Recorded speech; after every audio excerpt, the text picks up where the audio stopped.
Faith and Fame with AV live from your local Houston BMW Center Studios with the legend. I got to call you legend because I've been knowing you forever. Carr, the Carr Singers. Bless somebody else. It's been 6 years since you had a project. So is it safe for me to say welcome back?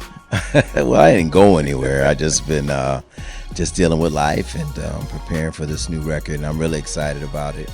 It's been 6 years in the making. A whole lot of things have transpired, but I'm still here. Yeah, tell me a little bit about the title, because we go back to the beginning of your career, of course, going back into the early 90s and before that with not only working with Andraé Crouch, working with James Cleveland, being influenced by Richard Smallwood. I know you're a fine arts major and all that, and classical music. But talk about this title and what all of those years have accumulated to give you the heart to bless somebody else. Well, I really believe, Anthony, that the heartbeat of every Christian is to be a blessing to somebody else. That's what we do. That's why we do what we do. I had an assistant, Dorothy. I know you knew her. We were together for 25 years, and a few years ago, right after my mom passed, it was just a devastating time in my life. Dorothy passed of a massive heart attack at 8:50. And that's part of the reason why I've been away so long, really processing that and the death of 18 people in 1 year, man. It was crazy. And from the time she passed, I was thinking of how I would pay tribute to this woman. Mm-hmm. She was the person that pushed me in the forefront and escaped in the back so nobody would see her. The kind of person that her gift was giving to other people. And man, it had gotten to the point where I was in prayer and I told God, I just felt like I couldn't go on anymore. It was just too much. And he said, well, if you don't want to do it to bless somebody else. And I was like, whoa. Yeah, because I remember the last time we talked, probably 6 years ago, when we were talking about music. I remember you were talking about, you made a reference to having like little munchkins in the elves. My musicians say I write so many songs. There's elves in the attic. The attic. And I was like, what happened from that moment? But I understand now, of course, through the tragedy. So how do you keep yourself relevant? Because I know things are changing so much, and within a 6 year period, so much has happened. Well, I'm glad you asked the question. One of the things that I endured during that period is the loss of Andraé Crouch. Right. Andraé was one of my mentors. I was working with James Cleveland after he passed away. I got the opportunity to work with Andraé Crouch, and he didn't know I had albums or anything because he kind of lives in a whole other world. And I went with him and toured with him for like 2 years, and it opened up my thinking that music is not just for black people. Right. This music is for all people. Andraé was a world artist. Yes, sir. And that opened up that thinking to me. I wrote the song In the Sanctuary after touring with him. And he told me on his deathbed, I literally was there on my off weekends because he was invalid for a year. He was bedridden. A lot of people don't know it, but he was bedridden for a whole year. And I would just go fly out there on the weekends and spend time with him. And the last thing he said to me was, don't worry about trends because his songs last forever. Yeah. He said, Jesus is the trend that never goes out of style. Yeah. And if you just keep writing about Jesus, your music will always be relevant. I listen to what's going on. I listen to the new sounds. I keep young people around me. In fact, I've added 2 millennials to the group that are in their 20s, and my musicians are young. So I have my ideas touched with young energy, so I think that's what does it. Yeah, man, I've always been a fan of your music, and one of the new buzzwords today is about influencing the culture, and we want to shift the culture and keep it moving with gospel music. What are some of the steps that you use outside of some of the things that you named to help shift the culture, especially as we move forward?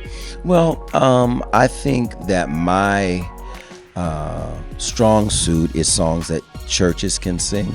Kirk Franklin and I have kind of been on the journey together from the beginning. Right. We started at the same label at the same time. Both of us are short. Both of us are named Kurt. We started at the same time. I'm not getting into the short talk. And but we realize our place. Right. I say that he's the evangelist that goes out and catches the fish, and I'm the one that feeds them once they come to the body of Christ. So I think it's about, and I would say this to young people, finding your niche and staying in it. 2 years ago, Jonathan McReynolds and I were backstage at the Stellars in a room just like this doing press. And he said, what would you say to a new artist like me? I said, well, you in particular, you're so unusual and unique. Stay how you are.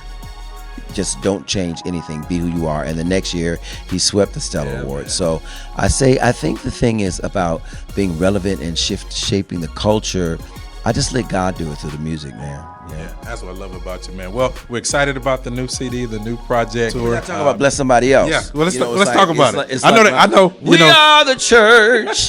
It started out with Erica. Yeah. Erica was a Kirk in the choir Way where we back. did For Every Mountain. Yeah. And Smokey Norfolk was a Kirk. See, a lot of singer people don't for know 2 that, years. though. But Yeah, if you look at the video, you'll see her. She was looking like a church girl then. You know she gonna get you. I mean, you got on your Kojic suit. Yeah. Tell us about it. Yeah, bless somebody. She was else. in the choir when we did that song, and I asked her to be a part of this song to be a tribute to Dorothy.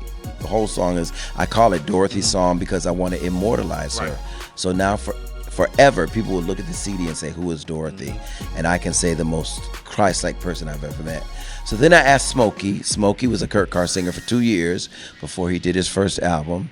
And then it just started to snowball. So on one song we have Wes Morgan, Faith Evans, Fred Hammond, Yolanda Adams, Smokey Norfolk, Erica Campbell, John Key, Jacqueline Carr, Bishop Morton, Kiki, everybody. And get ready for your harvest. Yeah. Bishop T.D. Jakes. When I got him, I'm like, it's over.